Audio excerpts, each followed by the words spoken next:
Name and job title, please. Nathan Johns, journalist at the Irish Times.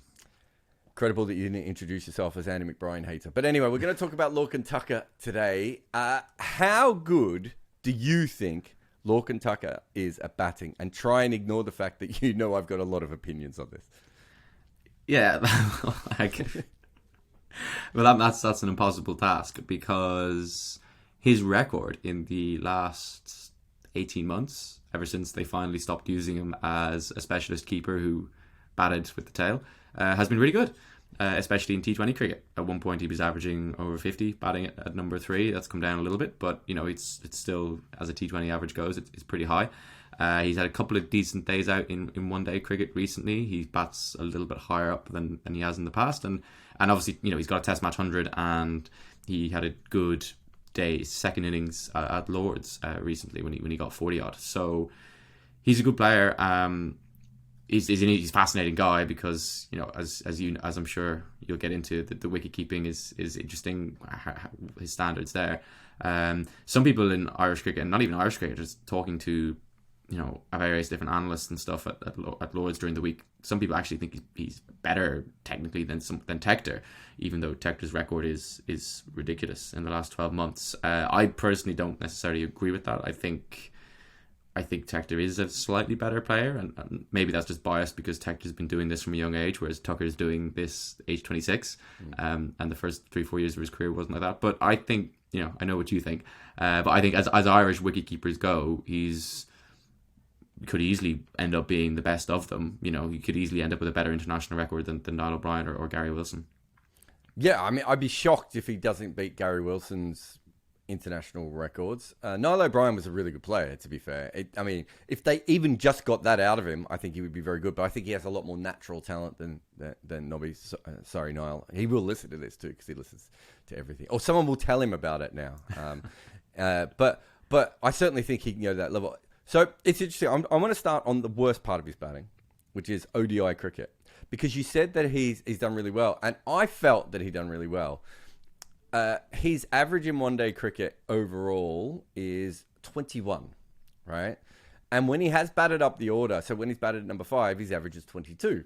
When he's batted at number 6, his average is 23. He's way worse when he's at number 7, don't get me wrong, and he struggled a little bit in a couple of games at number 4.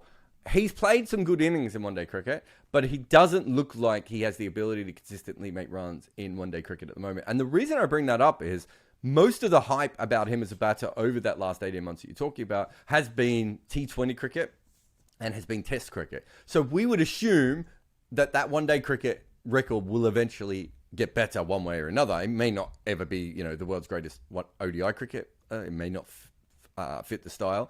But the problem when you do look at his record overall is he is 26 years old, and yet he does have very low averages pretty much across the board outside of Test cricket at the moment, where in his 4 tests he's done very well.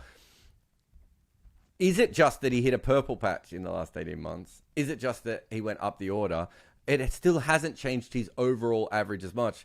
Is it more a case of a little bit like Curtis Campher, where we have now all seen him play incredible innings, whether it be the one against Australia, whether it be the one in the Test match, all these different innings that we've now seen of him, that we are ignoring the fact that he still actually fails at a fairly high level outside of those brilliant innings. So he has a very high ceiling, but he maybe has a lower floor than other players still.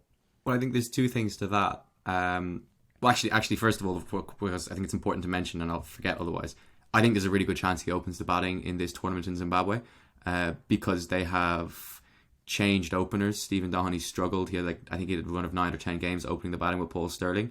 Had a pretty significant technical flaw, basically kept cutting short wide ones straight to point. So they got rid of him. PJ Moore's the guy who came in, but as we've said in previous discussions, he's been told he's a middle order white ball player by the powers that be. So somebody's moving up the order, and I think they have considered doing this with Tucker in the past because pinch blocker Andy McBride, they've always struggled to get someone in that top 3 alongside Sterling and Balbirnie. It might be that Balbirnie opens and Tucker goes to 3, but I think there's a decent chance. I've had conversations about it in the past. They're not saying anything definitive now, but I think so. He moved up the order in T20 cricket and it worked for him. So it's going to be interesting if they do move him up the order and what does that do to his ODI record. The answer to your question about a purple patch but we don't know because you don't know it's a purple patch until the purple patch finishes. That's very true. So we just kind of have to almost wait on see on that front. But I don't know. It just you mentioned there's been failures outside the big knocks. It feels like in the last 18 months those failures have been fewer and far between. And he's 26. He's had a long time of batting 7 and 8. Like he started his career, I think, batting quite low, and they didn't really see him as much of a batter. He was the wicket keeper, and he could maybe shepherd the tail a little bit, and make sure Adair got on strike to slog a few at the back end of an innings. But he wasn't that player like Adair or even McCarthy now who can come in and slog from ball one. So he kind of struggled a little bit early career. So I wonder, if he gets a couple of years of not being forced to do that, does that bump up the numbers? So it's a really interesting one. So the answer to your question is I don't know. Well, let's go back to the order thing, because I think this is quite interesting. So he's batted kind of everywhere at this point. Like he started at number 8, but he was very young then. But he played a lot at number 7, and he played a lot at number 7 at times when Ireland didn't have. I mean, with the retirement of Wilson and Porterfield and I don't know, Joyce and O'Brien and I don't know, am I missing any of the older guys? They lost a lot of talent. Kevin O'Brien, they lost a lot of talent in that sort of middle batting area, and yet he still batted at number 7 quite a bit. It isn't that straight away they thrust him up the order. That makes me feel like they're not completely certain that he is a top order player. So they weren't. It took them quite a while. I mean, you just kind of chat to people in and around with the squad and stuff. I think my opinion is that it took senior players, which is arguably more important, a while to rate him, because he was in his own club and in Leinster cricket, which is where that's his province in the Interpost system. He was always really highly rated. He was an all rounder up until about the age of 15, I think. He wanted to be Brett Lee. He wanted to be Brett Lee. He wanted to be Brett Lee. He got me out plenty of times playing underage cricket as a fast bowler, and he was like when he was like 13, he was fast for his age, if I remember correctly. But you were about 4 when he was 13, right? Like I mean, he was. No, he had only, you by a couple of years. Yeah, he's about 18 months older than me, I think. Okay. So yeah. I mean, then you should have done better. You shouldn't be going out to a wicket keeper, Nate. Yeah, I think there was one time actually I just moved across one and tried to flick it off my hip and forgot that I'd moved across and exposed all 3 stumps, and so that was the dismissal that I remember. Anyway, completely irrelevant. No, it's great for you to relive all your misery on this podcast. Thank you. It's been an interesting experience from being labelled the Andy O'Brien hater to being asked to go through my childhood trauma of getting out to wicketkeepers. But yeah, I think it sounds like it took senior players who are still in that side quite a long time to rate him, which is interesting because the skipper comes from the same club as him, so he would have seen a lot of him as a kid, and would have presumably seen that he was a kind of a hot shot batter back in the day. So that's quite interesting. They obviously rated him enough to go when he moved up the order against the USA at the back end of 2021, because that was back in the middle of the ill-fated Gareth Delaney bats at 3 in our T20 team experiment, and he got COVID. So they said, right, well, we just need someone to bat at 3, and they said, right, well, let's just see. We think Lorcan might be able to do it. Let's see what he did. And I think he got 80 in his first game, and he hasn't looked back since. So I think that was when he definitely earned some confidence, more than he had at the start of his career. But even that, I mean, that's a little bit of luck, right? Like if there wasn't sickness on that tour, he wouldn't have been pushed up.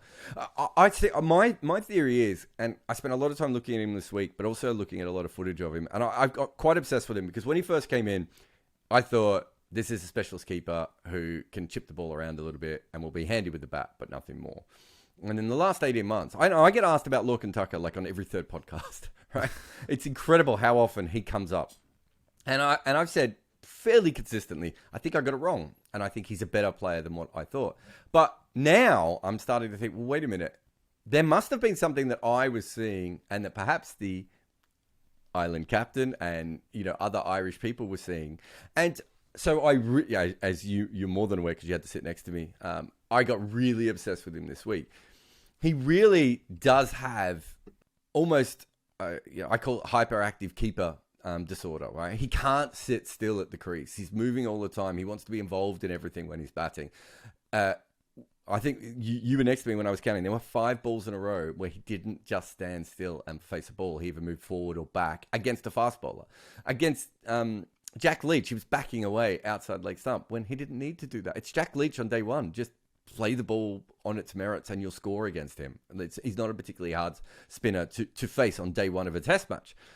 And I do think all of those things, if you were a senior batter, and especially if you think about Irish batting, you know, Bell Burney, O'Brien, Porterfield, Joyce, these are, you know, Wilson, these are very, not conservative batters, but they liked, they weren't, you know, reckless in any way. They were, you know, sort of thorough professional batters. Lorcan doesn't really profile like any of those guys. He does more profile like a modern younger player who's been, you know, electrocuted. There's a bit of Harry Brook in the way that he plays, right? Like, of where you can't actually stop him from doing anything. And I wonder if that energy and the mistakes he would have made because of that is part of the reason that they didn't quite trust him. Maybe it's an interesting one. They certainly back it, because when it comes off, it looks really good. Like he was charging Mitchell Starc and hitting him over his head back in that Australian, as you mentioned, or even on day 3, it was that crack. He charges down abroad and plays this expansive drive that had everyone, or had, you know, in the crowd going ooh and ah, you know. So it works for him from time to time, as does certain other shots, but they also do get him out, as I'm sure you're going to come on to. He gets out a lot playing the shots that he thinks he's good at. So yeah, it is very interesting. What I took away from the test was speaking to Gary Wilson on, I think it was after day 2, when Tucker did stay a lot stiller in that evening session. He didn't look to sweep Leach as much.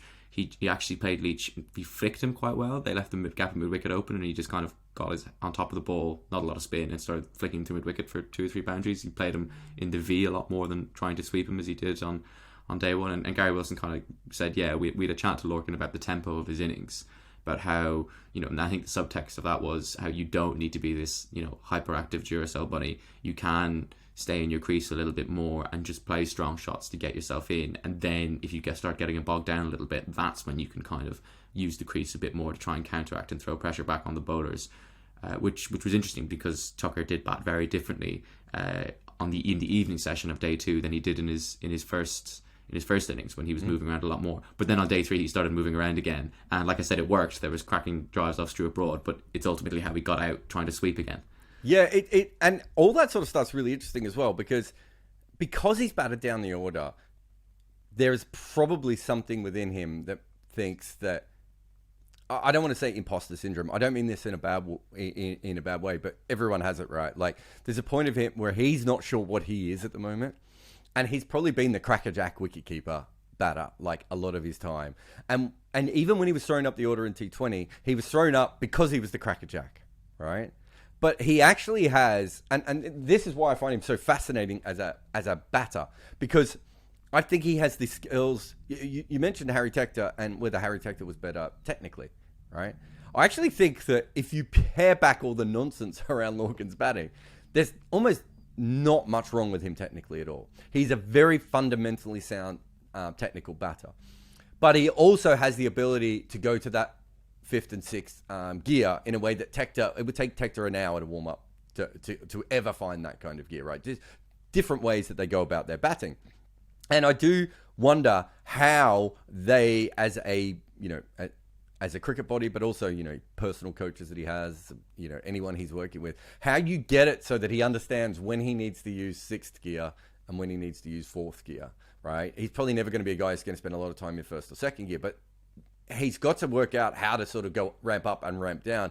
And that the 3rd morning when we turned up, like, I was watching him bat and I was like, he's going to go out. Like, he's not going to make 100 here. He's going to make a mistake. Whereas the night before, I was thinking, if he just bats like this the whole time, there's nothing in this pitch and there's nothing in this bowling attack that should bother him here. So that, working with that sort of stuff. But what's interesting is he's coming very close to his peak batting years, right?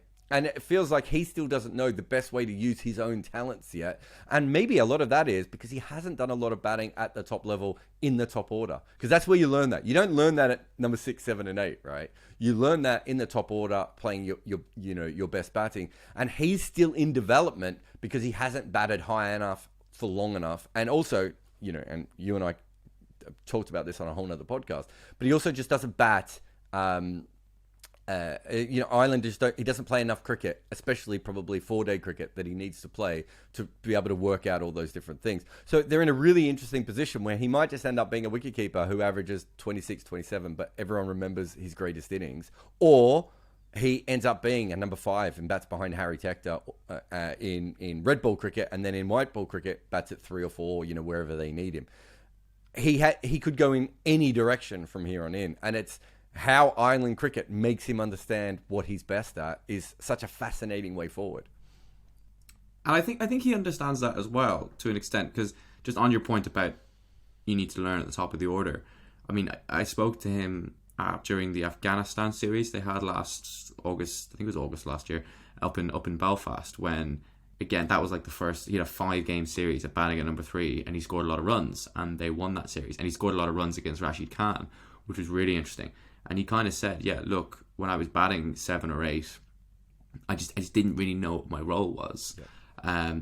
It was come in and slog, or get someone else on strike, get Harry or whoever it was still in on strike, or do I slog, or do I turn it over and let Mark Adair slog, who is batting lower than me but probably can hit down the ground better than me. So he just, again, confused. He kind of fits in with the narrative of this kind of hyperactive, confused guy, which is interesting because off the pitch he's not at all. He's like the most cerebral. Like he reads loads of books. He's like really interesting. He's not on social media. Like he's just the most quiet, down to earth guy you can imagine when he's not batting. And you listen to him interviewed, and you're just like, this is a guy who he just seems like a smart professional cricketer. He's really, really smart guy. Yeah, really, really intelligent guy. Which is why I think these conversations, he's probably had them 10 times already himself. Yeah.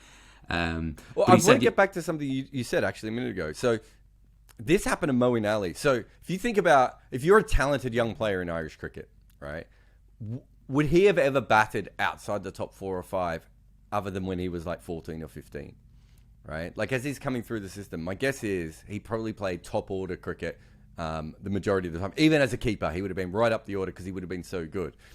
And I remember with Moeen Ali, and I think Moeen Ali's been quite honest with this, Moeen Ali didn't know how to bat at number 7 or number 8 or even number 6. He'd never had to bat in those positions before, and they are different kinds of positions. So you've got someone who did that, who probably was, outside of when he was very, very young, has probably always been a top order player and was probably thrown in above, because of how talented he is, he was probably thrown in up the order. He then gets the Irish team and he's further down the order. He gets confused by that. And now he's got like the ghosts of batting at number 7 and number 6, maybe, in his head. But he actually has to go out there and learn how to bat 3, 4, 5 again.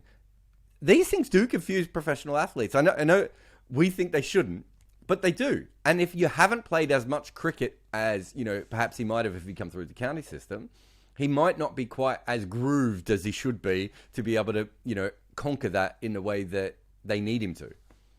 And he relished that going back up. Like that's what he said during that Afghanistan series. He says, I know exactly what my role is every time I go out. And just that clarity kind of unlocked the 18 months he's had batting at 3 in T20 cricket. So it's a case of, like, even in the ODI side, they still move him around a little bit. Just sometimes Campher comes in at 5. I think if Tector and Tucker and Balbirnie have both scored hundreds, and it's the 35th over, they'll send in Dockrell because he'll just go in and try and whack it for 15 overs, as he's done later on in his career. So really, even in the test team, like, there's always a question of, okay, well, who does he bat 6? Does he bat 7? So him and Campher can often quite be interchangeable. So he batted 7 in the test team recently. He was listed. I'm trying to think. This test match against 6 England, he was 6, week. Wasn't he? Yeah. Yeah. So he has batted 7 again recently. Which again, if you are, he's clearly in the best 3 batting talents that they have. Right. Mm-hmm. If you look at pure batting, you'd still have Belbo in that top 3. Sterling has probably slipped a little bit now, and then you have Tector, and then you have Tucker, as it currently stands. Why is he batting at 7 again, right? Like, other than the fact he has wicket-keeping gloves, you would never have... If he didn't have wicket-keeping gloves on, there's no way you'd ever bat him at 7 in a test match. The other thing is, what do they do with Campher? Because he Tucker does behind Lorcan Tucker because he's not as good as him. But Tucker... true, but I think maybe... I don't know. I don't know if this is what they're thinking, but, trying to put myself in their shoes, who's a better power hitter? it's Lorcan Tucker. Whereas Curtis, they're both very similar in terms of they're both pretty good players to spin. They both sweep the ball a lot. Neither really uses their feet to spin that much. Neither hits down the ground. Neither of them clears the front leg and whacks the ball over mid-on. So they're both quite similar. So maybe they think, well, Tucker does at least charge the seamers and try to hit them over extra cover, so he can kind of maybe slog a few more at the back end and run really hard and get Dockrell on strike at the back end of an innings. Whereas if we're 20 for 3 in the 10th over and they're bringing on Sikandar Raza down in Bulawayo next week or whatever, Curtis is kind of the more steady, stay in his crease, knock it round, sweep well player. And that's kind of how it's been. Campher's kind of been their man for a crisis. Whereas I think they do see Tucker as a better late order option. But then the argument is, well, if he's a better player, like you said, just get your best players to face as many deliveries as possible, right? But then the question gets, what's Curtis Campher's role on the side? Because he doesn't necessarily bowl that many overs that regularly these days. He's a batter who bowls in their eyes. And if he's not going to bat 5 and not bowl that much, what's he doing in that team? Well, I think that's the wrong way of looking at it. I understand why anyone would look at it that way, but I think it's the wrong way of looking at it, because I think what you do is you say, well, we've got a wicketkeeper who can bat top 6, right? Which allows us to have a bits and pieces all-rounder at number 7 who can maybe bowl half of his overs and bat really well and is probably one of our best fielders, right? The ability, once you have the ability to move a wicketkeeper up the order, you actually give yourself more flexibility when it comes to who plays behind there. So I don't have a problem with that at all, but I can understand why they would, not necessarily. I can understand why they wouldn't be the biggest fans of that sort of thing. But even that's an interesting point, because that's kind of like a philosophical difference between the head coaches. So Graham Ford, who was the coach before Heinrich Milan, loved his bits and pieces guys, because they could scrap hard. He could cobble together 50 overs out of 7 or 8 guys. He loved it. Loved Campher. Like, he was the guy who brought Campher in. Loved Tyrone Kane. Picked him for that test match against Pakistan Malahide. Loved Stuart Thompson, who got a game at Lords. Like, loved these guys who could bowl a few overs. Were picked as bowlers, but had probably better records as batters than they did as bowlers, which is kind of the story of Irish cricket. McBrien and Adair nearly scoring tons at Lords, batting better than they bowled throughout the test match. Whereas I think Milan likes the idea of having your more clearly defined roles. He just doesn't have enough players to do that, and they end up relying on the bits and pieces guys, like George Dockrell's bowling again all of a sudden. So as a result, I think that's why they kind of try and put Campher up, and not always, because there are times when, like, I think Tucker did bat ahead of him in this test match, if I'm correct. I think that's right. Yeah, I think he did. So there are times when they do give Lorcan the opportunity to face as many deliveries as possible, because he is a better batter. But equally, there have been times when they go, well, no, Curtis isn't going to bowl 10 overs, so let's try and force him to be a top 5 player, if that makes sense. There's nothing in Campher's game that suggests he could ever bat top 5 consistently in international cricket, outside of perhaps T20, because T20 might suit his skill sets a little bit more. That's not to slander him, because everything he's done with his talent is phenomenal, and he keeps improving and is very, very good. But you look at the way he played a shot against Jack Leach this week that looked like he was a number 9. Like, that's just not something that you would. That a top was that the one he got out to? No, he played a slog sweep where he decided very late to play it. He didn't get in position at all and just whacked his hands through.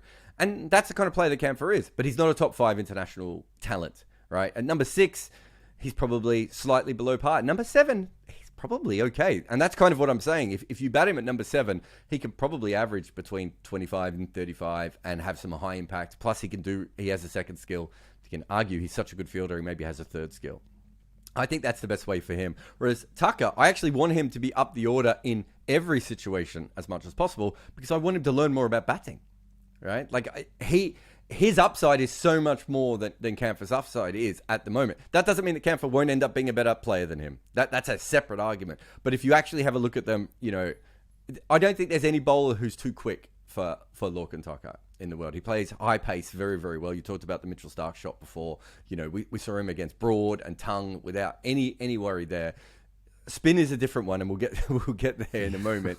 But he's already made runs in Asia, which is a really, really good sign. He's made runs against Rashid Khan. Actually, let's go to spin now. Okay. This is interesting. So I won't get through all the numbers, but basically, when he's playing spinners, when he's playing attacking shots against spinners in Test match or when he's playing them in T20 cricket, I think it's something like 55% of his shots are sweeps, right?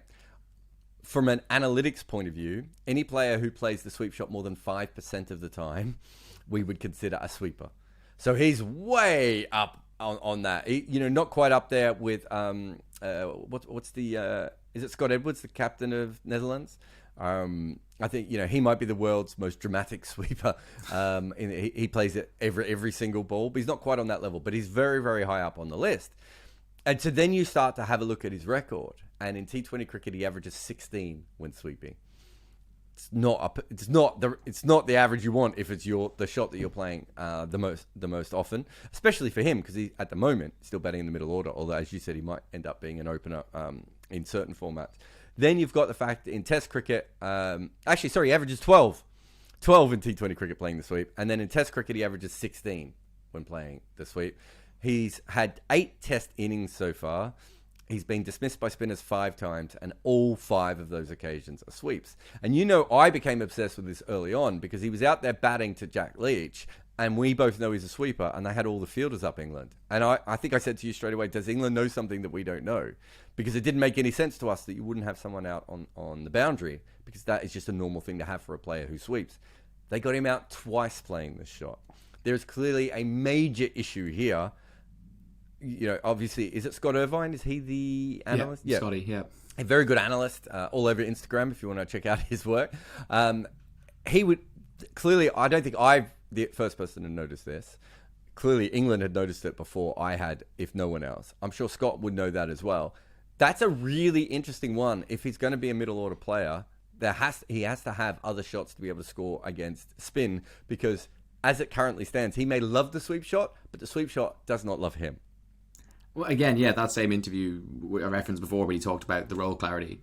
He said, I said, you swept that series, he scored a lot of runs off Rashid, and he swept him really well. And most people don't have any success sweeping Rashid. A hard guy to sweep because he bowls a little bit shorter than everyone else. Yeah, he's quick and flat, and he just said to me, I sweep everyone and everything. And I guess it's his go-to. So he goes to it a lot.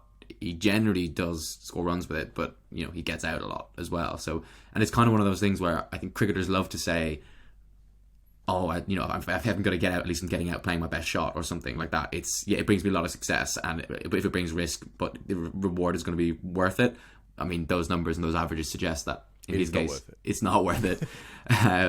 But it was really interesting how he was trying to sweep. I mean, I can't remember. So there was 2 dismissals sweeping this week. I can't remember off the top of my head the ones in Asia in Test cricket out of the 5 that you mentioned. But both times, I think the first innings he kind of took a step down the track, a step outside off, and then swept late. So he kind of danced down the track thinking I might hit him over his head, and then last minute still looked to sweep and got in a muddle. And it was a little bit of an unlucky LBW decision because he was so far down, and it was one of those where 99% of umpires just never give that, and the umpire's call decision would stay his way, but it was given out. So it was a little bit unfortunate, but the movement was not great beforehand.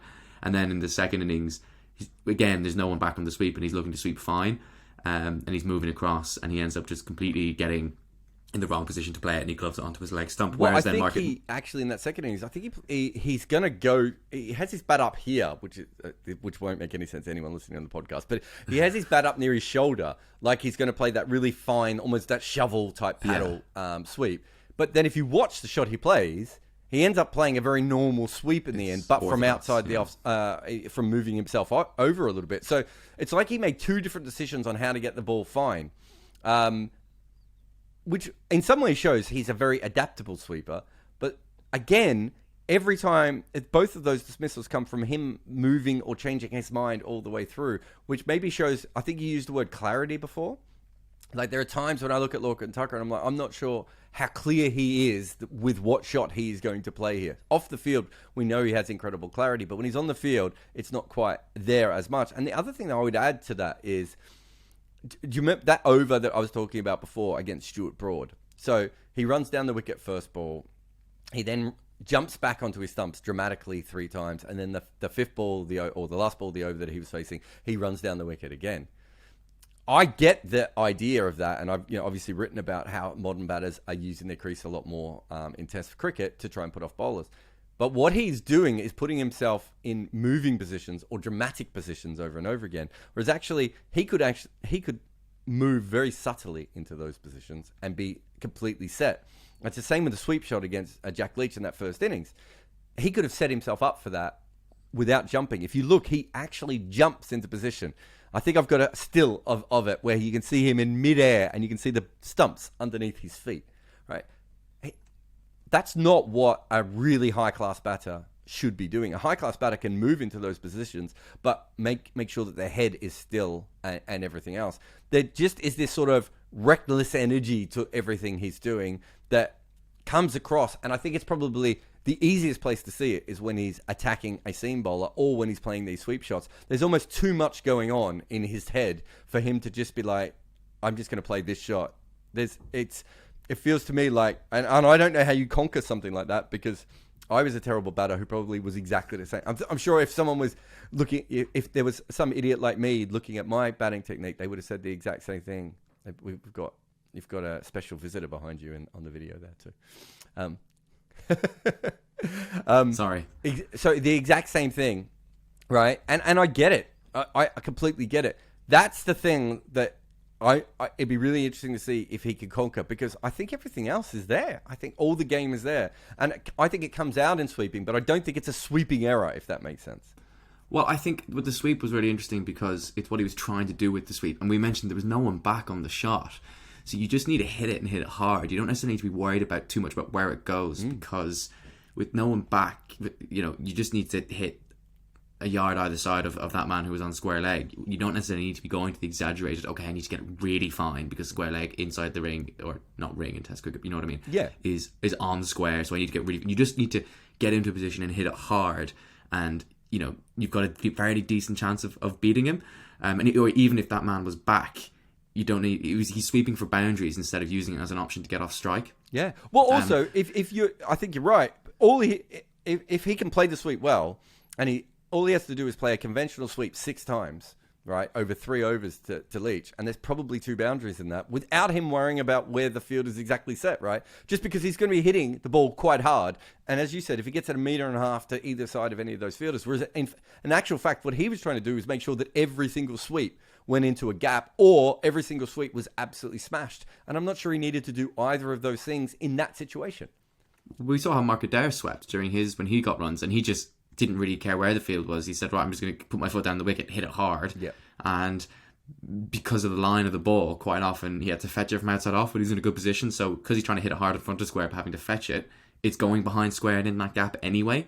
So it was almost as if, just Adair was just so much more clear in what he was trying to do. He's just trying to, Joe was just tossing it up, and feeding him the stroke to the short boundary. And he goes, right, well, I'm just going to try and hit it hard and back myself, like you said, 2 out of 6 times to find boundary, and because you're not trying to maneuver yourself so much or get into gaps, it's a more risk-free option. And like you said, if you get 2 out of 6, it's worth it. So it was just really interesting, the different approaches. And I think we watch Joe Root's a sweeper all the time, but how often does he use it as a boundary option, and how often is it just his go-to to get one and get off strike? And I think that the difference is because all that movement is because he's like, okay, I do sweep and I have to sweep loads, but I have to sweep for boundaries because that's my shot, instead of just, like we said, hit the ball hard. If there is a fielder back, just get one and you'll hit a gap enough times to make it worth it. Or, like I said, just stay still and just back yourself because you played the shot so much and so well normally. Last question, and then I'll let you go. Where do you think he's going to end up as a batter? Is he going to be a top 5 player across all 3 formats? Or are we going to continue to see him float around everywhere? Or eventually will we see him further down the order and that will be his role? Yes, top to the first top 5 batter, purely because they need someone in the top 3. They still need someone up there with Sterling and Balbirnie, and I think there's a decent chance he's the next cab off the rank, so to speak, in 50 over cricket. He'll stay batting at 3 in T20 cricket because he's had so much success. And I think they will eventually... I think in Test cricket they have realised that he won't be a top 5 player in Test cricket now because Sterling is still playing Test cricket, and he's not going to go up and open the batting anytime soon, so he'll bat 6 there. And then also bear in mind, like, Lorcan's 26, we don't know how long Paul Sterling's going to go before he decides to truly take the franchise money, so there could be another option there. I think Balbirnie will still play for a long time. There's no question of him going anytime soon. But Ireland already don't have a settled top three, and that might become more unsettled in the next year or two, potentially. And look, like you said, he's one of their best batting talents, and I think they will come to the conclusion that it's worth giving him a long go already now, and then it definitely will be in a year or two, I think. Thank you very much for coming on the podcast. Thank you.